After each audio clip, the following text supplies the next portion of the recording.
Have you turned it on? I always have to do this dumb thing at the beginning, right? Yeah. That's the way it is. Hi, Annika. Hi. Hey, everybody. It's been a while since we've done a TTR update. And so here we are doing a TTR update. A couple of things. First of all, just continue to be grateful to you.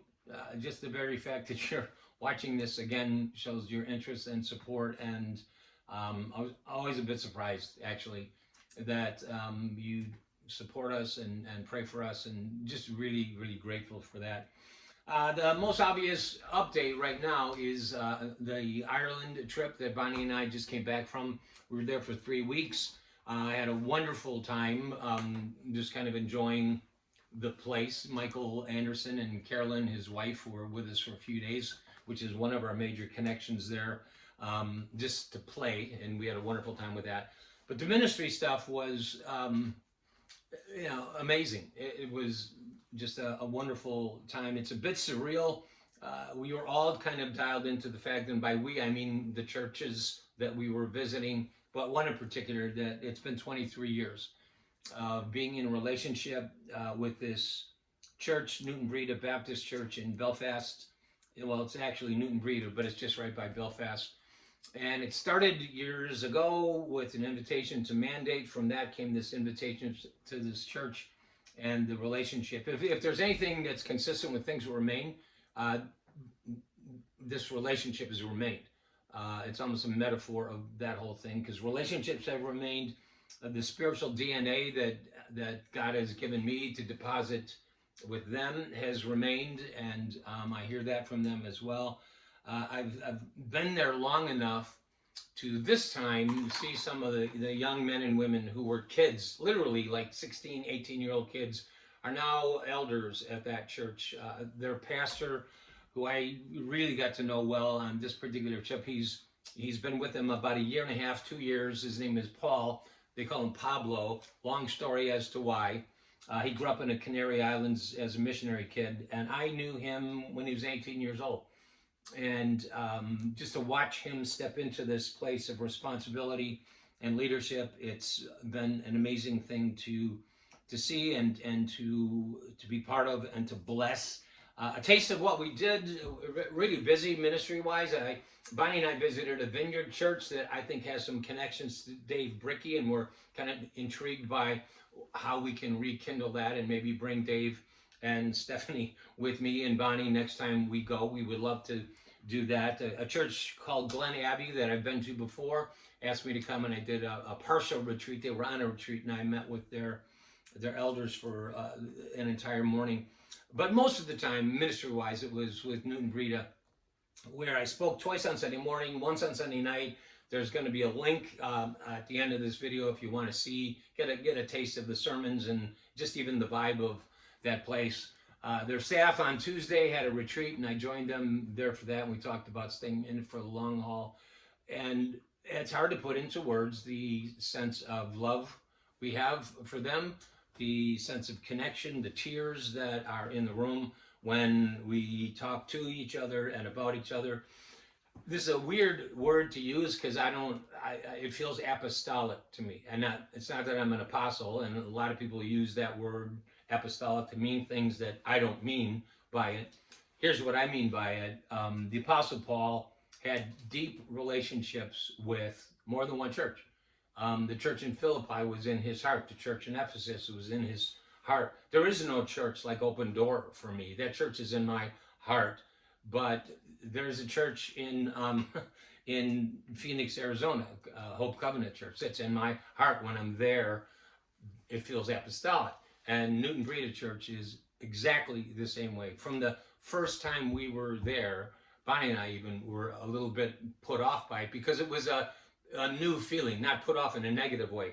Like, what is this feeling, this place, these people? They're in our heart for 23 years. And who gets to do that? It's humbling. It's wonderful. So the staff retreat, the speaking, we also had an elder event along with a lot of their lay elders or lay leaders, and even they're opened up to some pastors from the area on that Tuesday night. And so it was just a wonderful thing. Most of what I came away with, though, about the church was connecting at a deeper level with Pablo, their new pastor.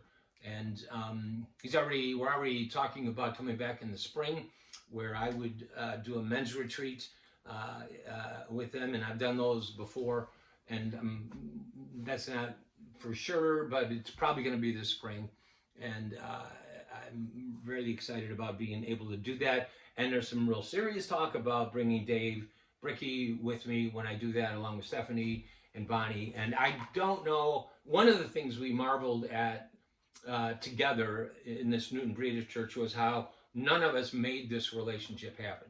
And so I don't want to make something happen with Dave and Stephanie and them, but at the same time, I would love to see this relationship that we've had at Open Door with this church in Ireland continue. And Pablo, their pastor, reminds me of Dave Bricky. I have this feeling they're going to be best friends, and then I can go die.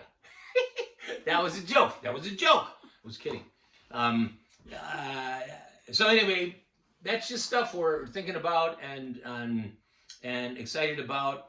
The Not So Silent retreats that Ned Berube and I have been doing with pastors that you know about, we've checked in with before. Continuing to move on, we're looking for another date in late January or early February. We have one in March, pretty much nailed down, but that's going to be in Arizona. And we have another one in early June that's going to be in Nevada, which is really exciting, because what that means is, well, at least this is how it happened. Two of the people who came on retreats here went back to their churches and wondered if we would come to them, and so we're going to do that for sure. So that's just kind of an update on that, and you can just know that we're continuing to move forward with those retreats. The other thing I would just add is an update is a little more personal. It's just the managing of our life. And being aware of limitations. Ever since I got the diagnosis of IPF, our approach has been to push against limits and then to accept them. And I don't always know if I'm doing that right. Sometimes I push too hard. Sometimes I don't accept early enough. Every time I accept a limitation, I feel like I'm giving up. But the thing that Bonnie and I noticed on this last trip to Ireland and the intensity of the ministry was that in the moment of ministry, speaking or sharing, whatever it is that I'm doing, I feel normal. I feel like me. I feel entirely present. What's changed is what it cost me after, and it's noticeable. And so that's just a thing that those of you who love us and support us and pray for us, it's just a thing that we want you to know about and kind of carry with us. Because we need discernment around that. I have a tendency to go, yes, I'll do that, and then I'll do that, and that. And there's some things that I need to kind of rein in a bit. And so that's the update. We'll bring another one in December, because I know there's some other things coming up that we want you to know about. And as always, thank you for your prayers and support. And I know somebody out there, was it $1 million as our goal for? Was that by the end of the week? Yeah. Okay, by the end of the week, we need $1 million. Love you all. Bye.